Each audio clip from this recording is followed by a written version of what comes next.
It's the Happy Families podcast. It's the podcast for the time-poor parent who just wants answers now. G'day, this is Dr. Justin Coulson, the founder of happyfamilies.com.au and dad to 6 kids. Normally, I'm here with Kylie, my wife, Mrs. Happy Families, as my parenting podcast co-host, but it's school holidays in Queensland. I hope that you're having a great school holiday break with your kids. Kylie and I will be back from our holidays with a whole lot of new episodes of the Happy Families podcast, starting again on July the 11th.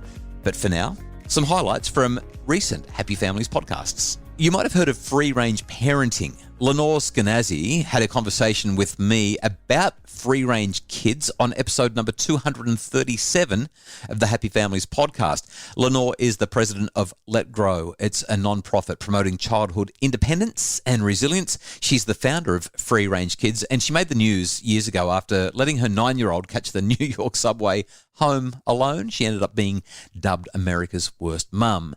Back in episode 237, I asked her, how do we find that middle ground, keeping our kids safe, but still allowing them to have the independence that they need to grow? There's no way to be a parent without being worried, or at least I haven't figured that out yet. But what I think is different from about our generation, and actually I'm older than you, so about your generation, and then our parents or grandparents or anybody before that, is that when my mom let me walk to school, and it was age 5, and she didn't do it because she was a free-range mom or a crazy person. She was doing it because everybody let their kids walk to school at age 5 in the suburb where I was growing up outside of Chicago. She was a nervous mom. She was a regular mom. But back then, you let kids do that. And when you let the children go, you weren't sitting there going, oh, my God, I hope she makes it. It's going to be about a 6-minute walk. And she's only 5 and she's so small. And the world is such a terrible place. And if anything terrible happens to her, I couldn't live with myself. Forget it. I'm going to go get her and drive her myself. And that simply wasn't the catechism back then. You didn't have to go through what about, and then name, what about, Elizabeth Smart? What about, Maddie McCann?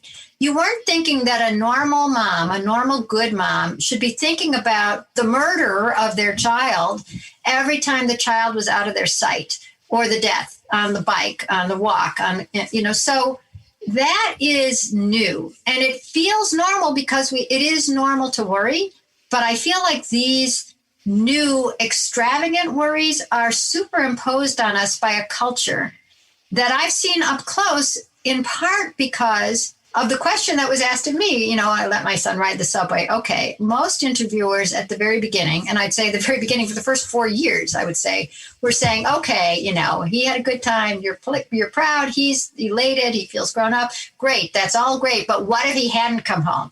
Framing it in the negative, I never had a good answer. How would I have felt?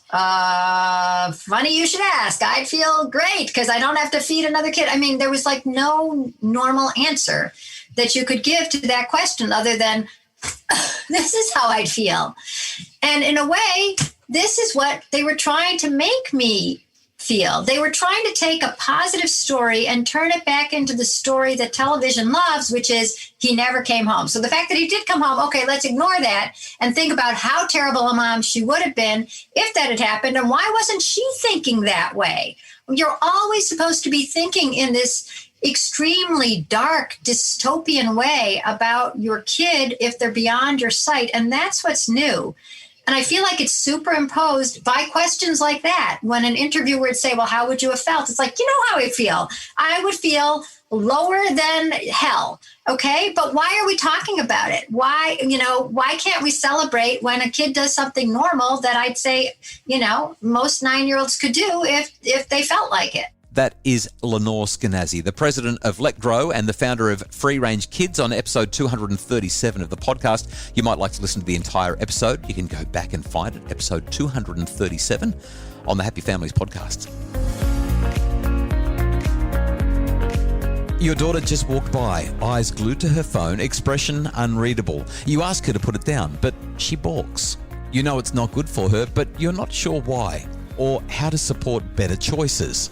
In the webinar Pixel Perfect, I joined with psychologist and teen tech expert Jocelyn Brewer to discuss how to set screen boundaries that work for you and your daughter.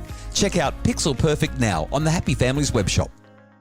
Really appreciate you listening to the Happy Families podcast. If you ever find us talking about something that you would love to have some input on, you can email us, podcasts@happyfamilies.com.au. We especially love it when you send us voice memos. Open up your telephone, click on the voice memos app, and just tell us what's on your mind. Try to keep it to 20 or 30 seconds. The shorter it can be, the more likely it is that we can use it on the podcast.